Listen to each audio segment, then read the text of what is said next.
समचरण सरोजं सान्द्रनीलामुदाभं जगन्नीतपाणिं मण्डनं मण्डनानां तरुणतुलसीमाला कन्धरं कन्दनेत्रं सदयधवलहासं विठ्ठलं चिन्तयामि लोकाभिरामं रणरङ्गवीरं राजीवनेत्रं रघुवंशनाथं कारुण्यरूपं करुणाकरन्तं श्रीरामचन्द्रं शरणं प्रपद्ये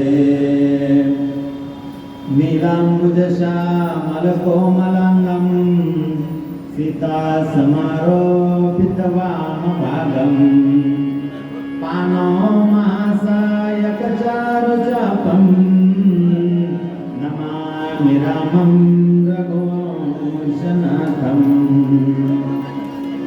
पूजन्तं राम रामेति मधुरं मधुराक्षरम् आरुह्य गणिताशाखां वन्दे वाल्मीकिकोकिलं मनोजवं मारुततुल्यवेगं जितेन्द्रियं बुद्धिमतां वरिष्ठं वातात्मजं वानरयूथमुख्यं श्रीरामदूतं शरणं प्रपद्ये। अतुलितबलधामं हेमशैलापदेहं दनुजवनकृशाणं ज्ञानिनामग्रगण्यं सकलगुणनिधानं वानराणामधीशं रघुपतिप्रियभक्तं वातजातं नमामि। गुरुर्ब्रह्मा गुरुर्विष्णु गुरुर्देवो महेश्वरः गुरुसाक्षात् परं ब्रह्म तस्मै श्री गुरवे नमः। अखंडानंदरूपाय सविज्ञानप्रदायिने भवद्भान्तदिनेशाय गुण्डाख्यगुरवे नमः। योऽन्तः प्रविश्य मम वाचमिमां प्रसुप्ता सञ्जीवयत्यखिलशक्तिधरस्वधाम्ना अन्यश्च हस्तचरणश्रवणत्वगादीन् प्राणान्नमो भगवते पुरुषाय तुभ्यं। भक्तभक्ति भगवंत गुरु चतुर्नाम वपुये उनके पद बंदन किए नासे विघ्नाने आता विनम विलासिनी जय चातुर्यार्थ कला कामिनी ते श्री शारदा विश्वमोहिनी नमिली मिया श्री राम जय राम जय जय राम श्री राम जय राम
गंगा मैया की, गो माता की, भारत माता की, सब संतन की जय जय श्री राधे।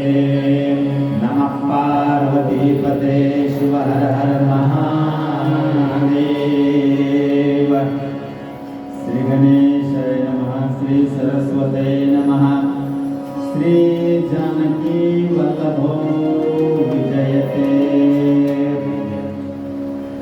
बंदौ गुरुपद पदुम परागा सुरुचि सुबास सरसानुरागा अमीय मुरीमय चूरण चारो समन सकल भव रुज परिवारो। सद्गुरूंच्या चरणावर साष्टांग दंडवत घालून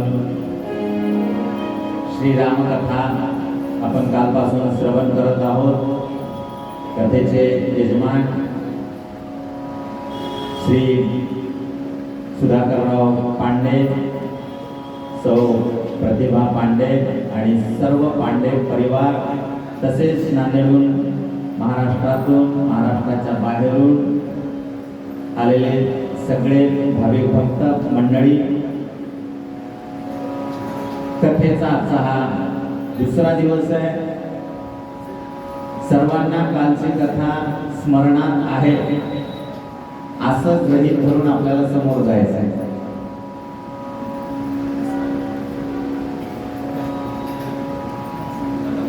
इथं कथा श्रवण करणं फार मोठं महत्वाचं, फार मोठं भाग्य मानलं जातं। एकदा रामकथा या ठिकाणी श्रवण केली, आपल्या सगळ्या पूर्वजांचा उद्धार होतो। इतकं मोठं सामर्थ्य रामकथेमध्ये, एकदा, फक्त एकदा। म्हणून जास्तीत जास्त आपण कथेकडे कॉन्सन्ट्रेशन केलं पाहिजे। बाकीच्या कामं तर करायचेच आपल्याला। महत्वाचे साधन, तीर्थयात्रेला गेल्यानंतर काय करायचंय?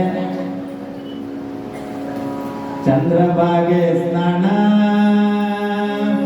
विदित हरी कथा समाधान चित्ता सर्व काळ। तीर्थयात्रेला गेल्यानंतर तीर्थाचं स्नान अतिशय महत्वाचं आहे। आपण तीर्थयात्रेला जाऊन आपण आपल्या रूम मध्ये राहिल्यानंतर रूम मध्ये बाथरूम मध्ये स्नान करत असो तर गेलेल्या तीर्थाचा अपमान होत असते। ठीक आहे, घरी बाथरूम मध्ये स्नान केल्यानंतरही आपण शरयू नदीला जाऊ शकतो। आणि मी नेहमी सांगतो, मी जेव्हा पंढरपूरला शिकायला होतो तेव्हा महाराजांच्या सोबत मला चंद्रभागेचं स्नान करण्याचा प्रसंग अनेकदा आलेला आहे। आणि महाराज कधीच सकाळी सकाळी स्नानाला चंद्रभागेला जात नाही। आता पण केव्हा जातात माहिती आहे का? दुपारी 12 वाजता घरी स्नान करून। मी विचारलं, महाराज सगळे जण तसे जातात, आपण असं का जायचं? आपण सुद्धा पवित्र होऊन चंद्रभागेमध्ये स्नान केलं पाहिजे, नदीमध्ये स्नान केलं पाहिजे। नद्या अपवित्र करता कामा नये। किती सूक्ष्म विचार आहे बघा। स्नान करायला गेल्यावर अंग घासायचं नाही, साबण लावायचे नाही, कमरे इतक्या पाण्यामध्ये किंवा छाती इतक्या पाण्यामध्ये जायचं, नाक धरून बुडायचं मध्ये, तर ते स्नान होईल। अन्यथा बकेट भरून जर घेतलं आणि काठावर जाऊन स्नान केलं, अंगावर घेतलं, ते घरचं स्नान होईल, नदीचं स्नान, गंगेचं स्नान होणार नाही। म्हणून हे इथली विधी आहे सगळी। आणि दुसरी विधी काय? स्नान केलं, स्नान केल्यानंतर विधी तो हरिकथा, देवाची कथा ऐकणं हे सगळ्यात मोठा विधी आहे। आणि उर्वरित वेळामध्ये ठीक आहे, दुरून आलो आपण, काय पाहायचंय पाहता येते, पण ते उर्वरित वेळामध्ये। पण आपण त्याला असं करायचं नाही की वेळ मिळाला तर कथा, बाकीचा आधी, असं मात्र अजिबात करायचं आहे। समाधान चित्ता सर्व काळ, आणि चित्त हे समाधान असलं पाहिजे। यात्रेमध्ये आल्यानंतर, तीर्थक्षेत्राच्या ठिकाणी आल्यानंतर चित्त समाधान, चित्त जर समाधान नसेल तर आपण आपल्या घरात आणि इथं काही फरक राहणार नाही। म्हणून संतुष्ट चित्त सदा सर्व काळ, तुटली हाळहाळ त्रिगुणाची। म्हणून हे विधी तिथल्या आणि देवाचं दर्शन आणि साधू संतांचं दर्शन म्हणून काल आपण कुठं थांबलो होतो बघा, जीवनामध्ये साधू हे अतिशय महत्वाचं आहे हो. जीवनामध्ये गुरु अतिशय महत्वाचा आहे. ज्याच्या जीवनामध्ये गुरु नाही त्याचं जीवन गुर करण्यामध्ये जाते. सगळं समोर दिसला माणूस त्याला माणूस दिसतच नाही. जीवनामध्ये गुरु नाही, म्हणून अशा गुरुच्या चरणावर वंदन करणं हे आपलं आद्य कर्तव्य आहे. म्हणून गोस्वामीजी महाराज रामायणाच्या सुरुवातीला गुरुची वंदना करतात. बंदव गुरु पद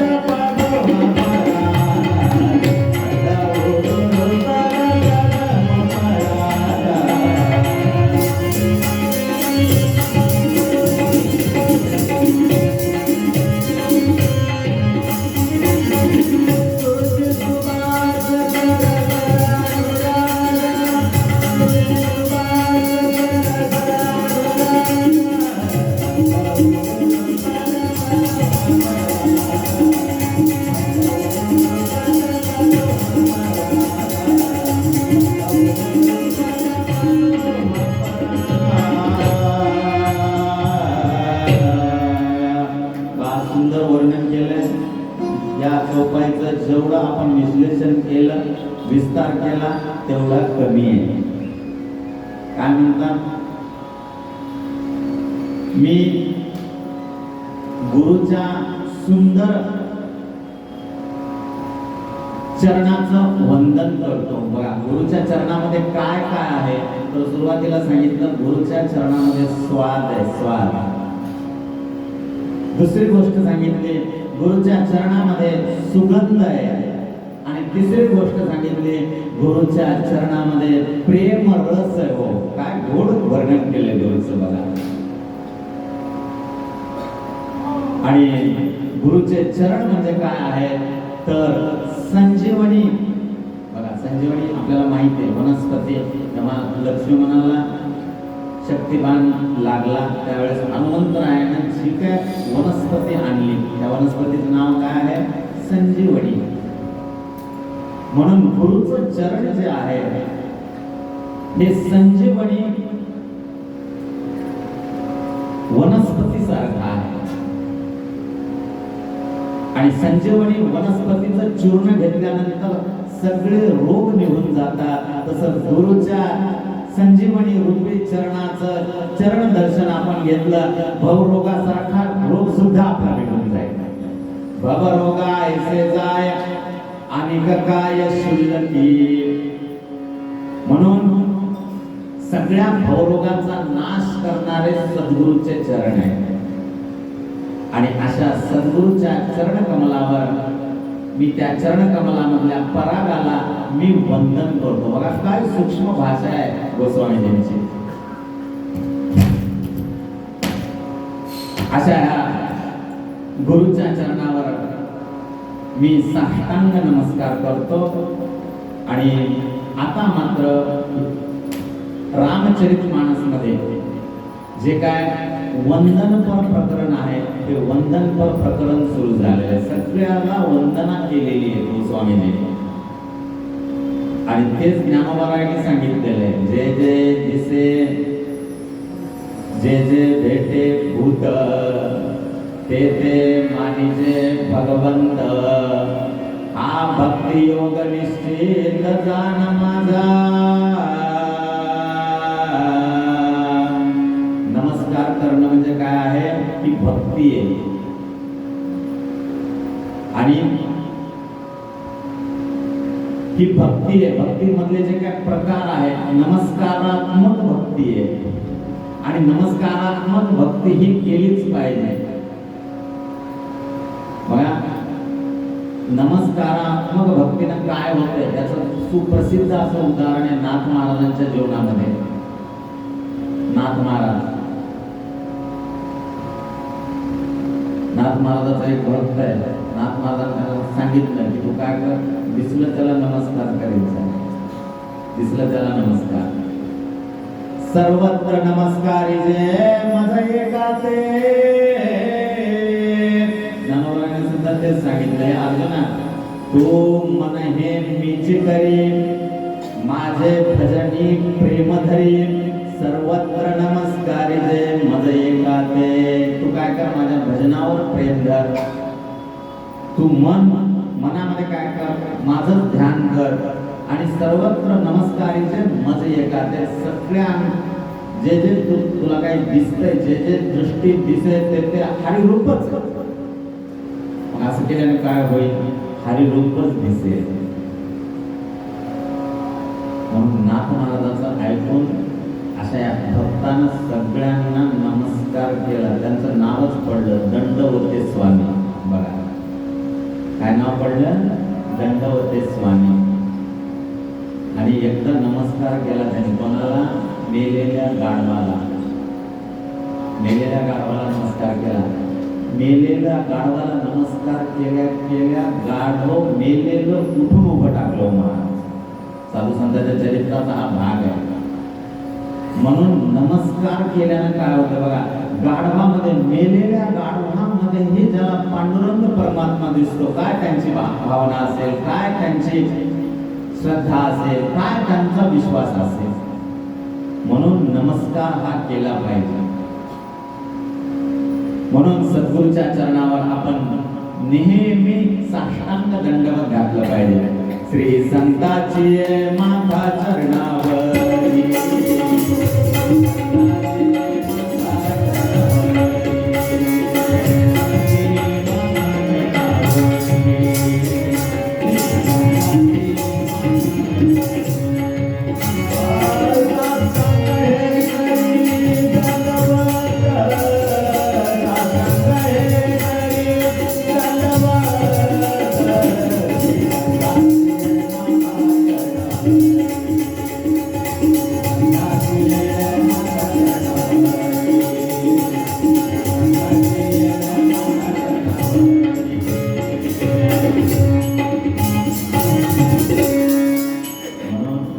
सद्गुरूच्या चरणावर परत परत साष्टांग नतमस्तक होऊन गोस्वामी महाराज सांगतात की मी तुम्हाला रामकथा सांगणार आहे.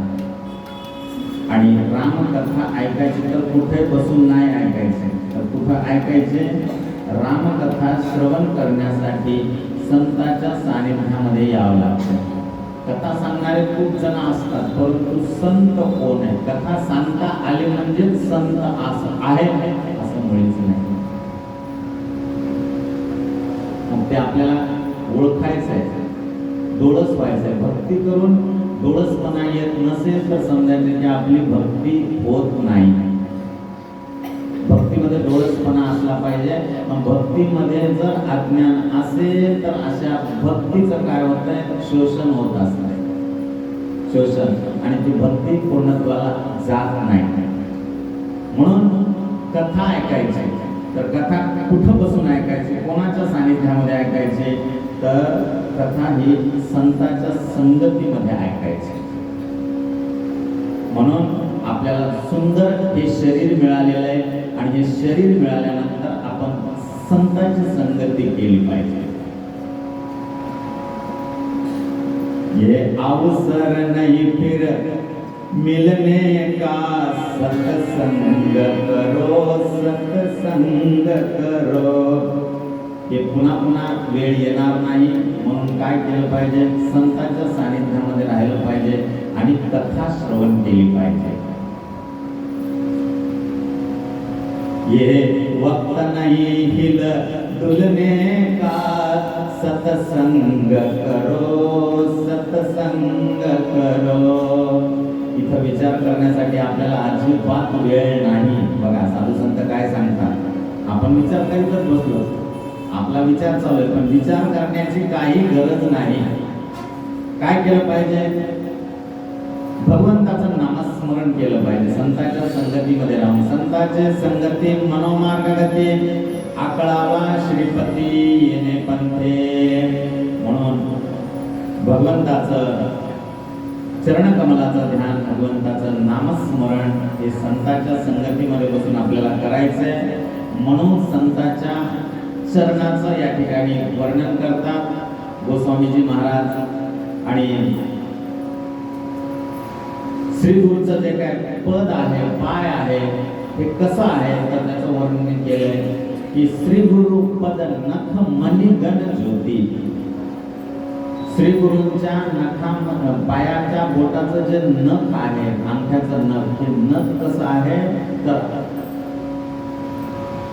रत्नांच्या तेजासारखी ज्योती त्या नखामध्ये आहे. म्हणजे एवढं ज्ञान त्यांच्या जवळ आहे.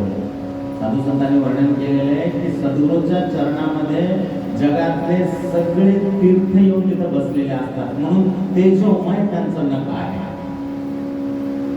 आणि अशा सद्गुरूंच्या चरणाचं स्मरण आपण जर केलं तर हृदयामध्ये आपल्याला काय होईल, त्यांच्याजवळ ज्ञान आहे. जे ज्याच्याजवळ आहे त्याचं वितरण होत असते. आपल्याजवळ काय आहे, आपल्याजवळ संसार आहे, म्हणून आपण संसाराचं वितरण करत बसतो सगळ्यांना. साधूजवळ काय आहे, संतांजवळ काय आहे, ज्ञान आहे, ज्ञानाचं वितरण करत बसतात ते सगळ्यांना. आपल्याजवळ जे आहे तेच बाजारात येत असते. आपल्याजवळ नसेल तर कुठून येणार आहे काय काय. म्हणून संतांच्या चरणाचा अशी मी वंदना करतो. आणि दिव्य साधूचं जे नख आहे, सद्गुरूचं नख आहे, तेजोमय नख आहे, त्याच्यातून मला ज्ञान मिळतंय. आणि हे ज्ञान त्यांचं दर्शन घेतल्या हृदयामध्ये काय होतंय, माझ्या ते ज्ञानाचं प्रगटीकरण होतं. आता काय काय जणांना वाटतंय मी बरेच दिवस झालं संतांच्या संगतीमध्ये राहिलो, माझ्यामध्ये का बदल होत नाही, तर त्याचं उत्तर असं आहे, आपण ज्या पद्धतीनं इन्व्हॉल्व व्हायला पाहिजे त्या पद्धतीने आपण होत नाही, म्हणून आपल्याला त्याचं फळ मिळत नाही. साधू संतांनी तर सांगितलंय, अर्ध क्षण घडतात सत्संगती. बघा, अर्ध क्षणामध्ये संतांची संगती जरी घडली तर वास कल्पांती वैकुंठी, कल्पापर्यंत वैकुंठामध्ये आपल्याला राहायला मिळतंय. एवढं मोठं महत्व जर साधूच्या संगतीचं असेल तर मग आपल्याला का बरं ते प्राप्त होत नाही, याचा अर्थ आपण जी विधी सांगितली त्या विधीने आपण राहत नाही. जिकडे पाहे तिकडे तुझी आहे, माझ्या श्री गुरुचे पाय. जिकडे पाहे तिकडे तुझी आहे, माझ्या श्री गुरुचे पाय. गुरुनी दिली मज दीक्षा, पटवून दाखविली साक्ष. अनुभव येई माझ्या श्री गुरुचे पाय. तिकडे पाहे तिकडे तुझी आहे, माझ्या श्री गुरुचे पाय. पैसलो लोचन मिटवूनी, साक्षात्कार झाला बनी.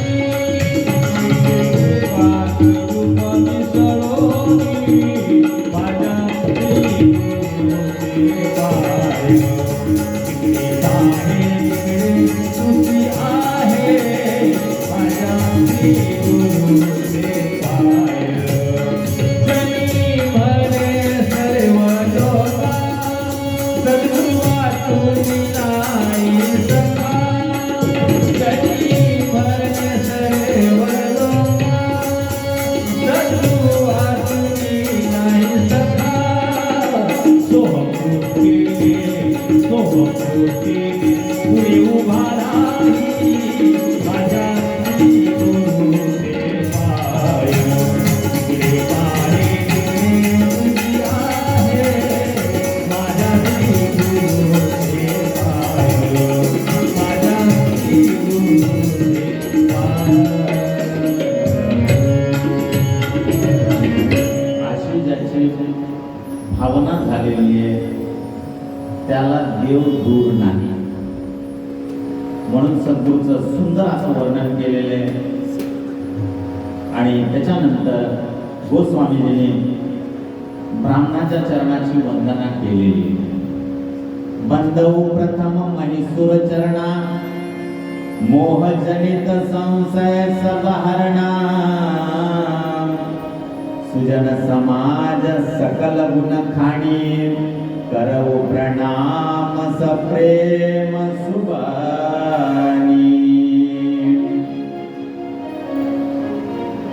ब्राह्मणांच्या चरणावर वंदन करतो. आणि हे काय करतात तर त्याचं कारण सांगितलंय की संसारामध्ये उत्पन्न होणाऱ्या अज्ञानामुळं जे काही माणसांना संशय येतात त्या संशयाचं निराकरण करणारी ही सगळी मंडळी आहे. म्हणून अशा संत समाजाच्या चरणावर मी साष्टांग नमस्कार करतो. आणि आता मात्र गोस्वामी महाराजांनी सांगता सांगितलं मी या सगळ्यांना वंदना केलेली आहे, परंतु विशेष रूपानं मी साधूच्या चरणावर साष्टांग दंडवत घालतो. का घालतो?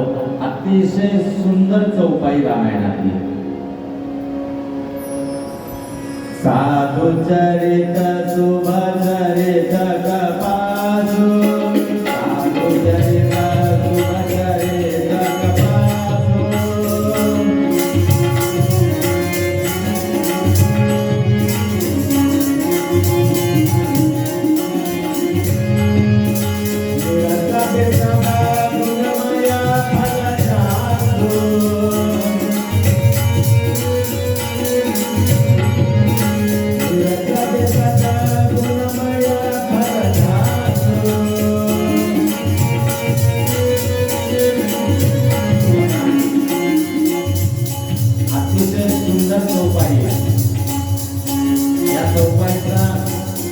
जितका अभ्यास केला तेवढा कमी आहे.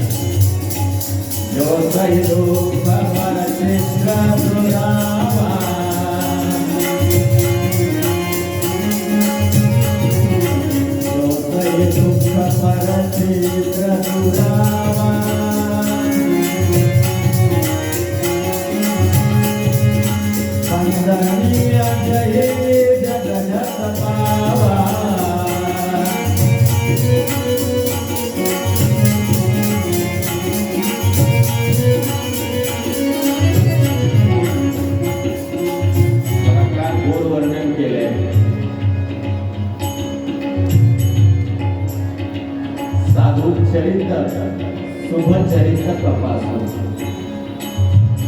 सगळ्यांना विनंती आहे की मन लावून ही चौपाई, याचा अर्थ बाकीच्या चौपाई ऐकून असं मुळीच नाही. मन लावून या चौपाईचं श्रवण करा. काय सुंदर बोध आपल्याला दिलेला आहे बघा. साधूचं चरित्र कसं आहे तर वर्णन करून सांगितलंय.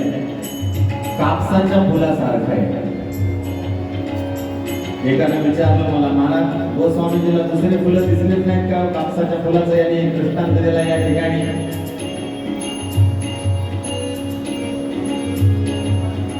कशासाठी कापसाच्या फुलाचा दृष्टांत दिला असेल? गोस्वामीजीला वाटलं की साधूचं चरित्र इतर फुलाच्या सारखं नाही, म्हणून यांना जर समजून घ्यायचं असेल साधूला तर काय करावं लागेल? कापसाच्या फुलाचा दृष्टांत द्यावा लागेल, उपमा द्यावी लागेल. एकानं विचारलं, महाराज का बरं कापसाच्या फुलाचे उपमा दिले? गोस्वामी महाराजांना सांगितलं, बघा म्हणे, कापसाचं फुल बघा, कापसाला फुल येते का? हो की नाही? येत ना? हा.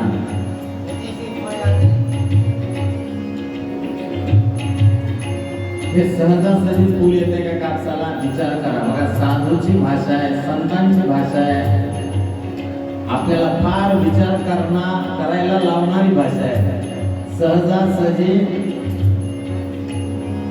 जे कापसाला फूल येते हे सहजासहजी येत नाही, त्याला फार हाल अपेक्षा सहन करावे लागतात. बघा, पहिली गोष्ट सांगितली गोस्वामीने. एकाने विचारलं, महाराज त्याच्यात काय हाल अपेक्षा आहेत त्याला?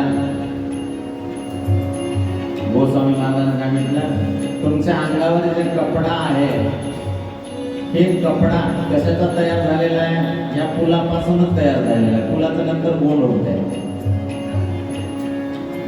बरोबर आहे?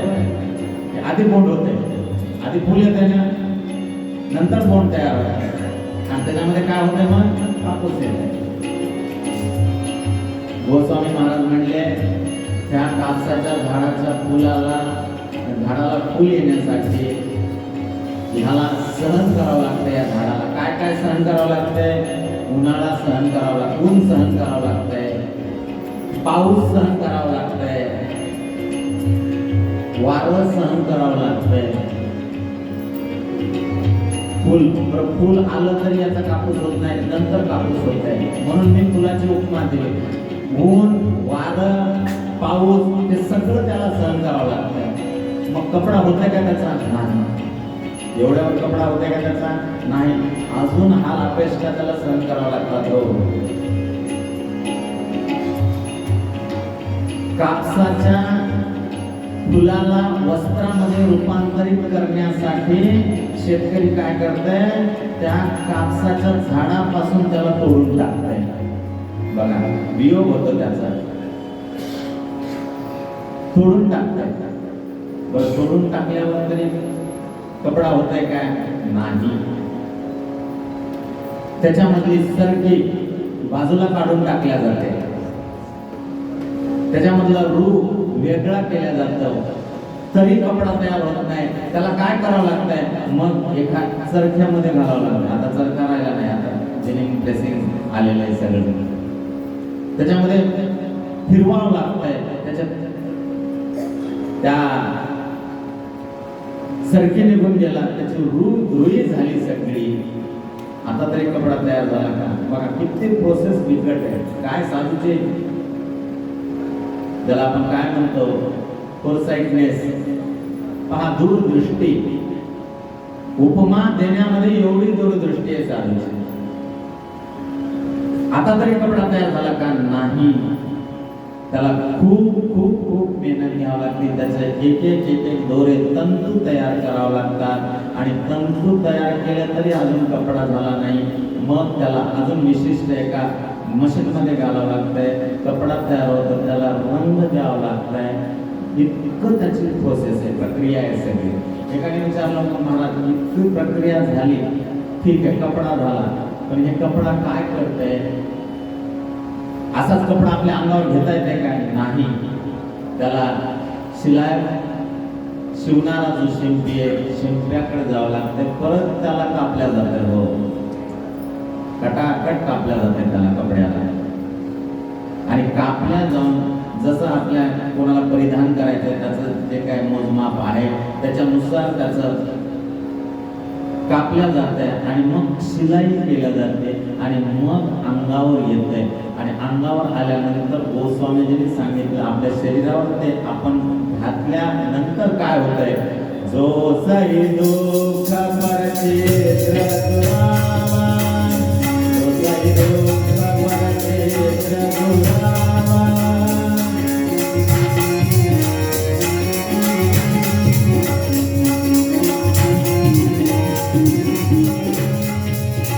पंढरीया जये जगदक पावा, पंढरीया जये जगदक पावा, साधु करे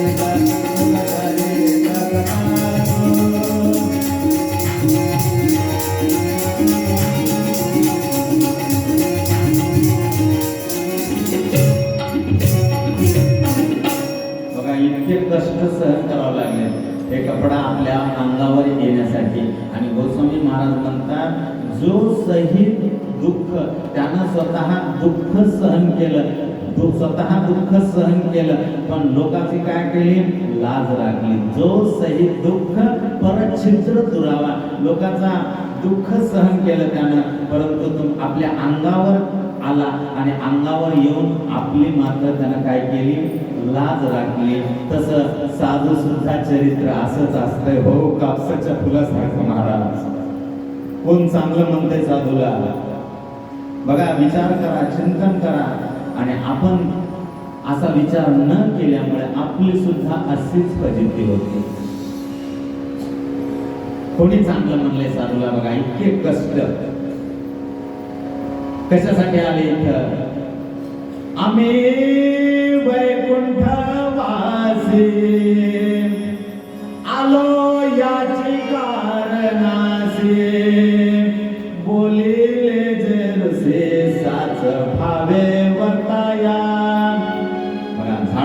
संतांचे मारण अडराणी भरले जग उच्चिष्टाचा भाग शेष उरला तो सेव. कशासाठी आले ते?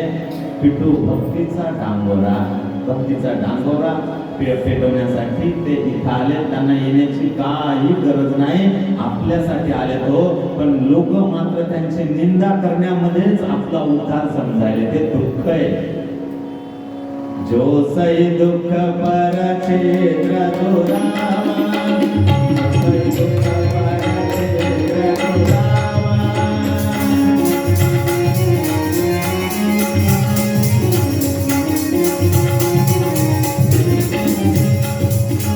पंगलिया गए जगत पावा, पंगलिया गए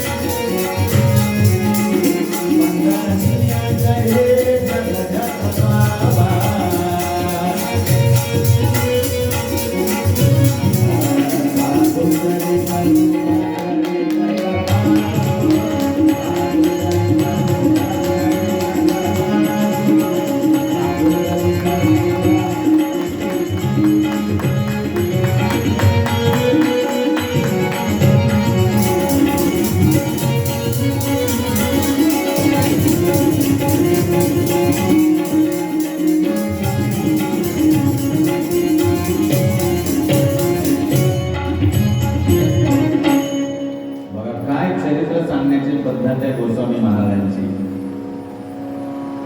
आणि म्हणून इतका त्रास सहन केला त्या कपड्याने, त्या कापसाच्या फुलांनी. आणि आता मात्र लोकांना उशिरा कळतंय. म्हणून गोस्वामीजीने पुढे शब्द वापरला, आता एवढा त्रास सहन केला हे उशिरा कळालं लोकांना. म्हणून लोक काय करतात, असा साधूच्या चरणावर साष्टांग लोळण घालतात. हो बंदनिया जय जग जस पावा. म्हणून अशा साधूच्या चरणावर मी वंदन करतो आणि जगामध्ये त्यांची कीर्ती वाढल्या जाते. उगीचवी कोणाची कीर्ती, माझी कीर्ती व्हावा, माझा मोठेपणा व्हावा म्हणून मिळत नसते मोठेपणा. स्वतःला थोडं झिजवावं लागतंय. हो, त्याच्यामध्ये रममान व्हावं लागतंय. तर जगामध्ये आपली यश कीर्ती वाढते, फुकट वाढत नसते. म्हणून साधू जगामध्ये प्रसिद्ध आहे, त्यांची कीर्ती वंदनीय आहे. ज्या काळामध्ये साधू होते, ज्या काळामध्ये संत आहेत होते, त्या काळामध्ये लोकांनी किती त्रास दिला बघा. आणि आज मात्र आमच्यासारख्या हजारो त्यांच्या मार्गावरून जाणारे, त्यांचं नाव घेणारे आम्ही, आमच्या पाया पडतात. हो, त्यांचं नाव आम्ही घेतो का बघा, त्यांचं नाव घेतो आम्ही. तुकोबारायाचं, श्री ज्ञानोबारायाचं काय काय किती त्रास दिला. आळंदीमध्ये दिसले तर सचेल स्नान करणारे लोक त्या काळामध्ये होते. संन्यासाचे पोरं पाहिलं तर आपल्याला बेटाळ होते. कपड्यासहित इंद्रायणीमध्ये स्नान करणारे लोक होते महाराज. आळंदीमध्ये ज्ञानोबारायाला मांडे खाण्याची इच्छा झाली. ते मांडे करण्यासाठी काय लागतं माहितीये का? खापर लागते. खापर जुन्या काळात ती कथा आहे. विसोबा खेचर नावाचे बघा, त्यांना किती मोठ्या पदावर जाऊन बसवलं ज्ञानोबाराय. विसोबा खेचरांनी त्या कुंभाराच्या घरी जाऊन सांगितलं, मुक्ताबाई तुमच्या इथे येणार आहे कशाला? खापर मागायला. खापर सुद्धा देऊ नका तुम्ही.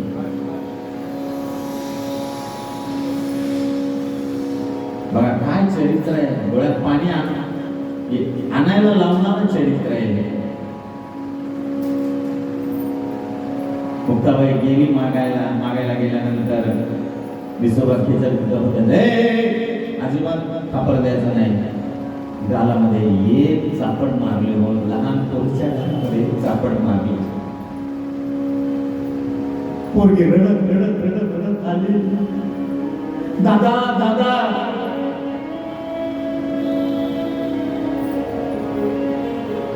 खापर काही मिळालं नाही, पण माझ्या गालामध्ये एक चापड मात्र मिळाली. दादा फुकते फुकते, चिंता करू नको. आणि हे पाठीमागच आलेला विसोबाच्या काय होतंय आता, काय चरित्र होतंय.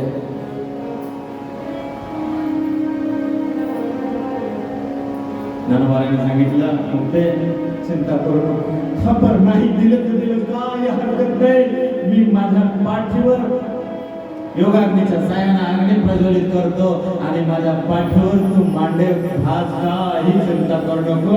विसोबा खेचरानं आपल्या डोळ्याने हे सगळं पाहिलं.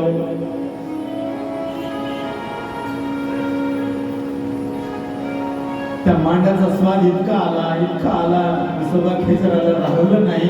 विसोबा खेचराला चरणावर साष्टांग दंडवत घातलं आणि महाराज माझ्याकडून चुकी झाली, मला मांडे खाण्याची इच्छा झाली.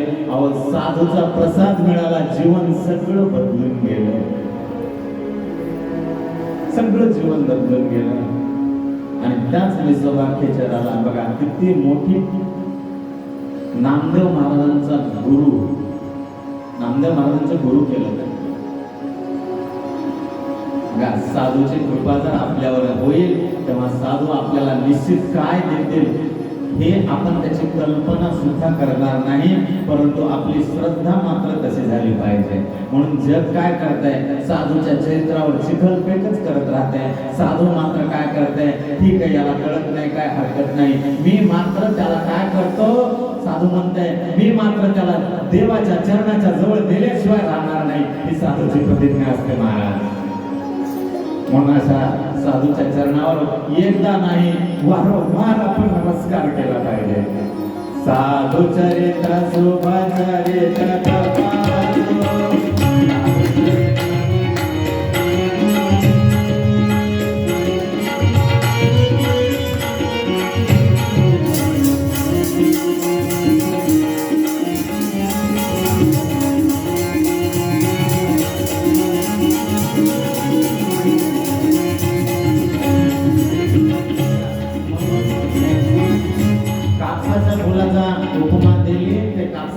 कसं असतंय, निरस कोणता रस आहे का त्याच्यामध्ये नाही अजिबात. म्हणून निरस बरं निरस आहे. आणि कसं आहे, निरस बिसद स्वच्छ. कापूस कसा आहे, स्वच्छ. काय आहे का मध्ये त्याला डाग वगैरे काळा काही नाही. आणि अजून काय आहे, गुणमय फलचा असं हे कापसाचं बोंड निरस आहे, स्वच्छ आहे आणि गुणमय फळ आहे. म्हणून मी काय करतो, साधूला कापसाच्या फुलाची उपमा देतो. म्हणून जे जे साधू संत आहेत त्यांचं चरित्र पहा, गोस्वामीजींचं सुद्धा चरित्र पहा, त्यांचं चरित्र असंच आहे. जेव्हा हे रामचरित मानस नावाचा ग्रंथ त्यांनी निर्माण केल्यानंतर लोक म्हणले अवध भाषेमध्ये तुम्ही हे काय सांगताय महाराज, सगळं तत्वज्ञान वेदांत सांगताय, कोणी सांगितलंय तुम्हाला? गोस्वामी महाराज म्हणले मला कोणी सांगितलं, मी हा ग्रंथ निर्माण केलेला नाही, हे ग्रंथ निर्माण कोणी केलेला आहे, भगवान श्री शंकराने केलेला आहे. लोक म्हणले व काहीतरी बोलताय तुम्ही, थोतांड लावलंय. लोकांचा शब्द असतात असे काही काही, थोतांड लागतंय, लावलं तुम्ही, सिद्ध करून दाखवाय ग्रंथ तुमचा नाही. भगवान श्री शंकराने सांगितलं तुम्हाला हे सिद्ध करून दाखवा. ठीक आहे म्हणले महाराज, काही हरकत नाही. म्हणून हा ग्रंथ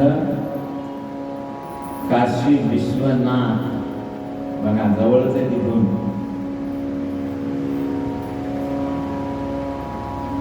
सांगितलं तुमचा हा ग्रंथ भगवान श्री शंकर जर निर्माण करत असतील तर काय करा, काशी विश्वनाथाच्या मंदिरामध्ये रात्रभर ठेवा, कडे कोट बंदोबस्तामध्ये. आम्ही काय करतो, रात्री ठेवल्यानंतर काय करतो, दाराला कुलूप लावतो आणि कुलूप लावल्यानंतर सकाळी सकाळी पहाटे काकडा आरतीच्या वेळी आम्ही मंदिर उघडतो आणि त्याच्यावर जर काही बदल दिसला तर आम्ही काय करतो की हा ग्रंथ गोस्वामीजींचा नाही, हा ग्रंथ भगवान श्री शंकराचा आहे म्हणून मान्य करतो. गोस्वामी महाराजांनी विचार केला, ठीक आहे. आणि तसंच झालं महाराज. हा रात्रीच्या वेळी ग्रंथ श्री काशी विश्वनाथ मंदिरामध्ये ठेवण्यात आला. कडे कोट बंदोबस्त कुलूप लावले आणि भगवंतांनी सरळ त्याच्यावर लिहिलं, सत्यम शिवम सुंदरम. काय लिहिलं? सत्यम शिवम सुंदरम. सकाळी भगवंताचे कपाट उघडण्यात आले. पुजाऱ्याने पाहिलं, बाप रे बाप, ग्रंथावर फुलं पुष्प वगैरे दिसतात आणि ग्रंथावर लिहिले सत्यम शिवम सुंदरम. आणि सगळ्यांना कळालं हे ग्रंथ काही साधा नाही, हे ग्रंथ लिहिणारे ग्रंथकर्ते कोण आहेत? साक्षात भगवान श्री शंकर आहे. म्हणून मी नेहमी प्रश्न विचारतो की रामायणाची रचना कोणी केली? तर बऱ्याच जणांचं उत्तर येत आहे रामायणाची रचना वाल्मिकी ऋषीने केली, ते नंतर केली, परंतु मूळ रामायणाची रचना भगवान श्री शंकराने केली. रचे महेश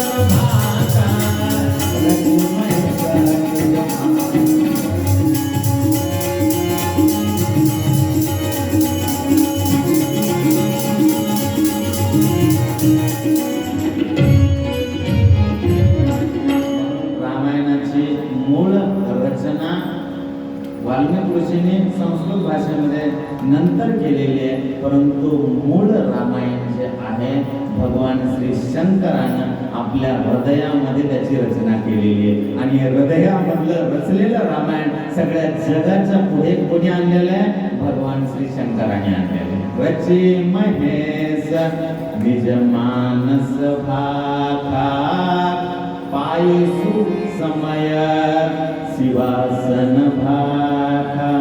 म्हणून उचित वेळ आल्यानंतर हेच रामायण भगवान श्री शंकरानं पार्वती मातेला सांगितलेलं आहे. आणि पार्वती मातेनं कशासाठी विचारलंय? स्वतःला ऐकण्यासाठी नाही विचारलंय. पार्वती मातेनं हे रामायण भगवान श्री शंकराला याच्यासाठी विचारलंय की हे सगळं रामायण सगळ्या जगाच्या समोर आलं पाहिजे. म्हणून भगवान श्री शंकरानं जटेमधून एक गंगा निर्माण केली आणि भगवान श्री शंकरानं हृदयामधून एक गंगा निर्माण केली. जटेमधून गंगा निर्माण केलेली हरिद्वार काशी या ठिकाणी प्रगट झाली. हृदयामधून गंगा निर्माण केलेली प्रत्येकाच्या घराघरामध्ये आलेली. फरक आहे दोन्हीमध्ये. है ज्ञान की ये गंगा ऋषियों की अमर वाणी.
गंगा जटेमधून काढली आणि एक गंगा हृदयामधून काढली. हृदयामधून काढलेली गंगा मात्र सगळ्यांच्या घरोघर पोहोचलेली आहे. भगवंताला वाटलं जटेमधून मी गंगा प्रगट केली, परंतु ह्या गंगेमध्ये स्नान करण्याला सगळेजण पात्र आहेत की नाही, कारण खूप जण दूर दूर राहतात गंगेचे.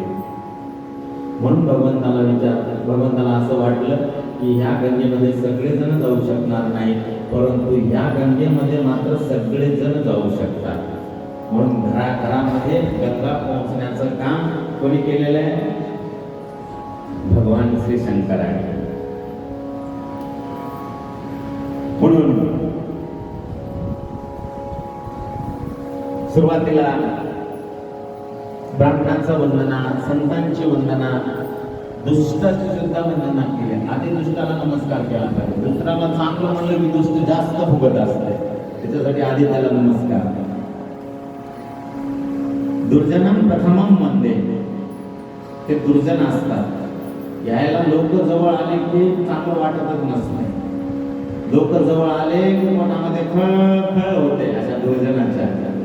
म्हणून दुर्जनांना आपल्या कामामध्ये विघ्न आणू नयेत म्हणून साधू काय करताय? हे बाबा, तुझ्या चरणावर आधी साष्टांग नमस्कार. तर तू तरी बसशील ना. म्हणून दुर्जनाच्या चरणावर वंदना केलेली आहे.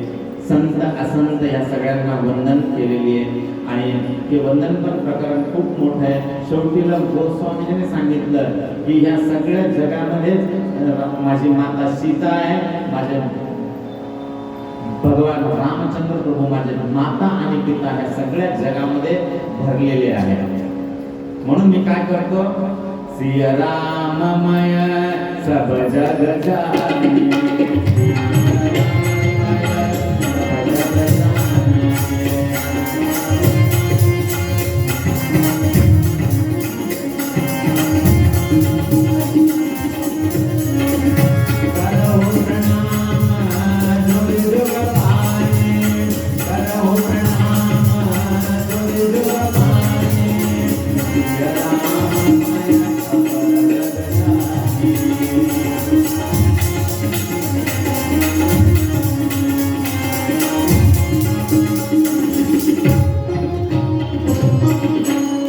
जगामध्ये सगळं कोण भरलेलं आहे? तर गोस्वामी महाराजांनी सांगितलं जगामध्ये माझी माय सीता. बघा, सुरुवातीला आधी काय केलेलं आहे? सिया राम. आपल्या हिंदू धर्मामधले जेवढे ग्रंथ आहेत त्या ग्रंथाचा नीट अभ्यास करा, विशेष रूपानं महिला मंडळींनी. याचा अर्थ पुरुषांनी करू नये असं मुळीच नाही. का सांगतोय, कशासाठी सांगतोय? सगळ्या हिंदू धर्माच्या ग्रंथामध्ये स्त्रियांना प्राधान्य दिलेलं आहे. पुरुषाचं नाव आधी घेतलं नाही. आई बापाचं नाव घ्यायचं असेल तर आधी आईचं, मातेचं नाव आहे, नंतर पित्याचं नाव आहे. म्हणून इथं सुद्धा बघा गोस्वामीजींनी सिया राममय सब जग जानी, बंधव प्रणाम जोरे जुग पानी. त्या सगळ्या जगामध्ये सीताराम सीताराम भरलेले आहे. म्हणून मी हात जोडून सगळ्यांना नमस्कार करतो. म्हणून रामायणाचा महिमा सांगितला. काल आपण थोडक्यामध्ये पाहिला रामायणाचा महिमा, की रामायण काय आहे, कसं गोस्वामीजींनी आपल्यापर्यंत पोहोचलेलं आहे, याचं थोडक्यामध्ये आपण चिंतन पाहिलं. आपला धर्म काय आहे हे जर आपल्याला कळत नसेल तर तेव्हा आपण काय करायचं की ह्या रामायणाकडे पाहायचं. आपला धर्म काय आहे आपल्याला कळून जाईल.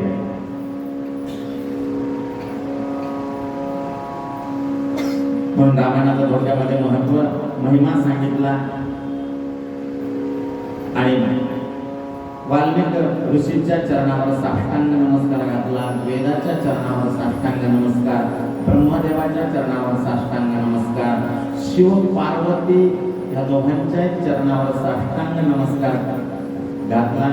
आणि आता मात्र गोस्वामीजींनी सीता रामचंद्र प्रभूचं जे काय धाम आहे ह्या धामाची वंदना केली. कोणतं धाम आहे?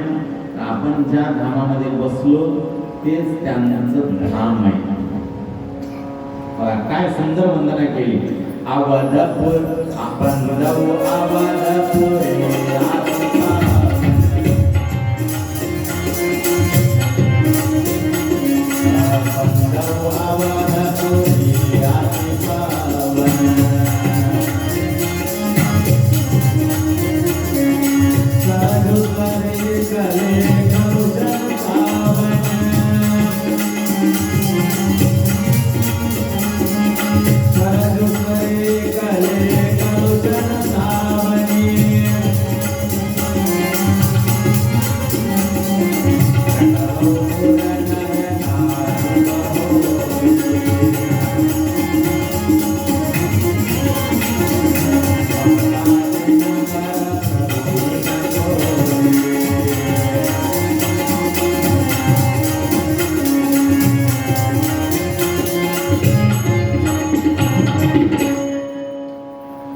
सुंदर रचना. बंधू अवधपुरी अति पावनी. ही अवधपुरीचं मी काय करतो? वंदना करतो. अयोध्येची, त्या अयोध्येची रचना कोणी केलेली आहे बघा. आपण जर गीत रामायण पाहिलं, अयोध्या मनुनिर्मित नगरी, अयोध्या मनुनिर्मित नगरी. बघा, रामचंद्र प्रभू ज्या वंशामध्ये आलेले आहेत त्यांच्याच वंशातल्याने काय केलेले की अयोध्येची निर्मिती केलेली.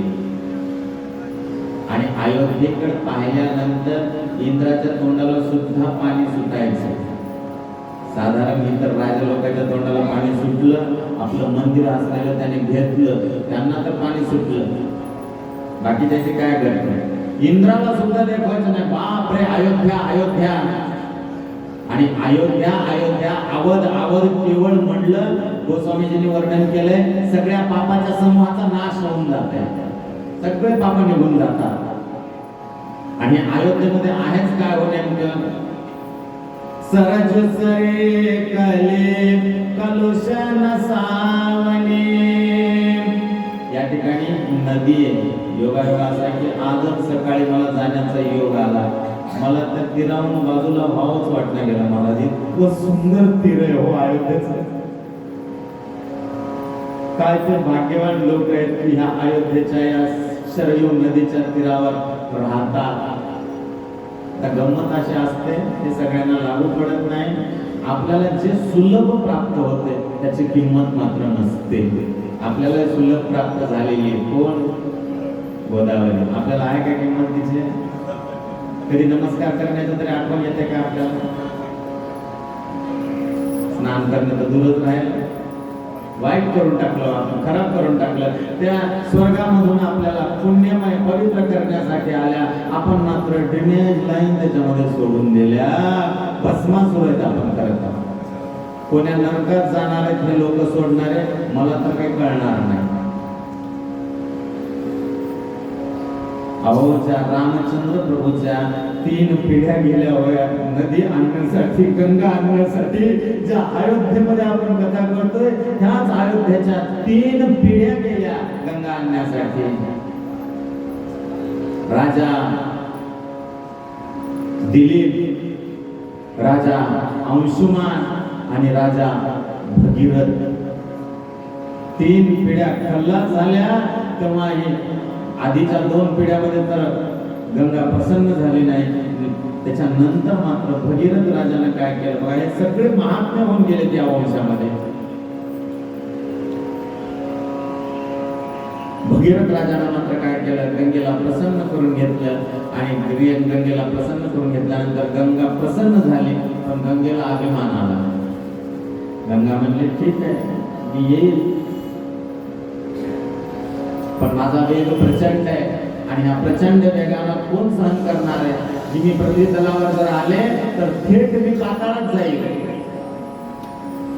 राजा भगीरथाला वाटलं आता मी काय करू? आणि हे उपाय सांगितला होता. कशासाठी सांगितला होता? तर राजा सदर होऊन गेला. सदर बघा, भागवतामध्ये ही कथा आहे. नव्या स्कंदामध्ये सगर गर म्हणजे दिशासहित जन्मलेले पुत्र 60,000 पुत्र होते सगर राजाला.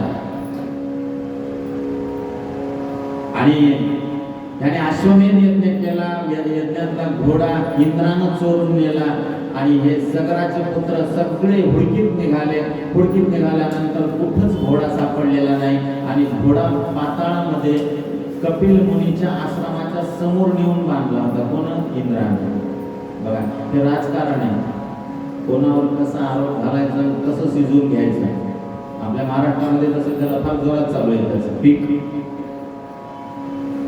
काय तरी फेकून द्यायचं, उगाच काही म्हणायचं.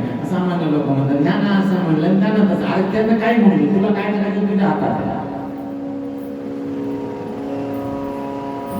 हुडकीत गेले आणि पाहिलं तर काय की घोडा कपिल मुनीच्या समोर बांधलेला आहे.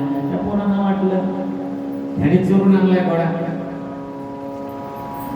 काय म्हणे ढोंग करून बसले, डोळे लावून बसले, असं म्हणजे त्यांचा घोडा चोरून आणायला. काय झालं? कपिल मुनीला राग आला. रागाच्या भरामध्ये कपिल मुनीनं काय केलं की दृष्टी उघडून पाहिलं. 60,000 पोरं जळून भस्मसात झाली.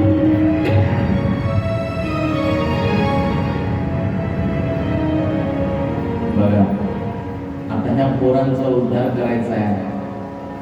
तर सांगितलं काय करावं लागेल. कपिल मुनीनं नंतर सांगितलं ठीक आहे, घटना अशी होती परंतु माझी निर्भर्सना केली, मी यांना शाप दिला, पण यांच्या उद्धारासाठी एक उपाय करावा लागेल. ठीक आहे, 1000 वर्षापूर्वी जरी यांचं मरण झालं असेल परंतु यांच्या मेलेल्या अवशेषांना, आता राग झाली होती सगळे, हाडं सुद्धा नव्हते. गंगा जर वरून जरी गंगेचं पाणी गेलं, बघा इतकी पवित्र गंगा आहे. गंगेचं महत्व काल परवा नांदेडमध्ये जिल्हा परिषद कॉलनी त्या ठिकाणी पितृपक्षामध्ये गरुड पुराणाची कथा झाली. अतिशय सुंदर महत्व त्या कथेमध्ये आलेले आहे. गंगा जरी ह्या मेलेल्यांच्या राखेवरून जरी गेली तरी त्यांचा उद्धार होतो, कपिल मुनीने सांगितलं. म्हणून यांच्या 3 पिढ्या, 2 पिढ्यामध्ये यश मिळालेलं नाही. 3ऱ्या पिढीमध्ये भगीरथ राजाला गंगा प्रसन्न झाली. गंगेनं सांगितलं माझा वेग प्रचंड कोणी सावरणार नाही. म्हणून त्या भगीरथ राजाने काय केलं की भगवान भोलेनाथाकडे गेले आणि भोलेनाथाच्या चरणावर साष्टांग नमस्कार घातला. हरि ओम मे ओम समाया मेरा भोला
भोले केशव